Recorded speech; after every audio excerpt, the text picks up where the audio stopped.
हाय दोस्तों, आपका फिर से स्वागत है आपके YouTube चैनल भूतों की अनसुनी कहानियां। आज जो यह मैं कहानी आपको बताने जा रहा हूँ, इसका नाम है डर का एहसास। यह एक भूत की कहानी है। साल 2004 की बात है, जिसमें उमेश नाम के एक टीचर को एक बार डर का एहसास हुआ। एक गांव के छोटे से स्कूल में वो पढ़ाते थे। वो स्कूल में सारे बच्चों को बहुत प्यार करते थे। बच्चे भी उनकी सारी बात मानते थे। उनका घर स्कूल से बहुत दूर था और उन्हें आने जाने में भी बहुत दिक्कत होती थी। इसीलिए उन्होंने स्कूल में एक अच्छा सा कमरा देखकर वहीं पर रहने लगे और बीच बीच में अपने गांव भी चले जाते थे। कमरा एकदम अच्छा था और खिड़कियों से ताजी हवा आती थी। और स्कूल के थोड़ी ही दूर पर एक छोटा सा गांव था, इसीलिए डरने की कोई बात भी नहीं थी। टीचर वहां आराम से रहने लगे। ऐसे ही कुछ दिन बीत गए। एक दिन टीचर रात में सो रहे थे, तभी उन्हें खिड़की से एक कुछ आवाज सुनाई दी।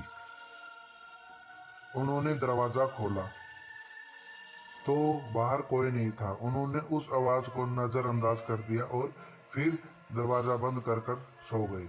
दूसरे दिन भी रात के समय फिर खिड़की से आवाज आने लगी। टीचर ने थोड़ा गुस्से में कहा, कौन है खिड़की पर, जो तू इतनी रात को हमें परेशान कर रहा है। और फिर ऐसा बोलते ही दरवाजा खुले और वहीं पर खड़े होकर उस आवाज को सुनने की कोशिश करने लगे, लेकिन फिर कोई आवाज नहीं सुनाई दी। समय बदलता रहा और ऐसे ही हर रोज वह रात को सोते समय उस अजीब आवाज को सुनने की कोशिश करते, लेकिन उन्हें कुछ सुनाई नहीं देता। कई महीने बाद उन्हें पता चला कि उस कमरे में कई सारी घटनाएं घट चुकी हैं। एक दिन शाम को टीचर उदास होकर बाहर बैठे हुए थे। तभी गांव का एक आदमी आकर पूछा, क्या हुआ मास्टर जी, आप इतना उदास क्यों हो। तब टीचर ने उस आदमी को रात में होने वाली सारी घटनाएं बताई।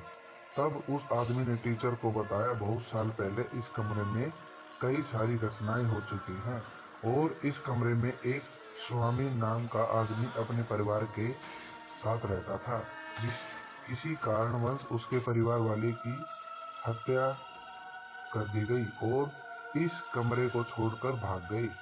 तब से लेकर आज तक इस कमरे में हमेशा भूत का वास रहता है और रात को आते जाते लोगों को परेशान करता है। टीचर इस बात को सुनकर काफी डर गया और कमरे में जाने की हिम्मत नहीं कर रहा था। जैसे तैसे करके रात गुजारा और दूसरे दिन ही वो स्कूल छोड़कर हमेशा हमेशा के लिए अपने गांव चला गया और कभी उस कमरे को देखने के लिए भी नहीं आया, क्योंकि उसे डर का एहसास होने लगा था। मुझे आशा है कि आपको यह कहानी का डर का एहसास कहानी अच्छी लगी होगी। आपको यह कहानी कैसी लगी हमें जरूर बताइए।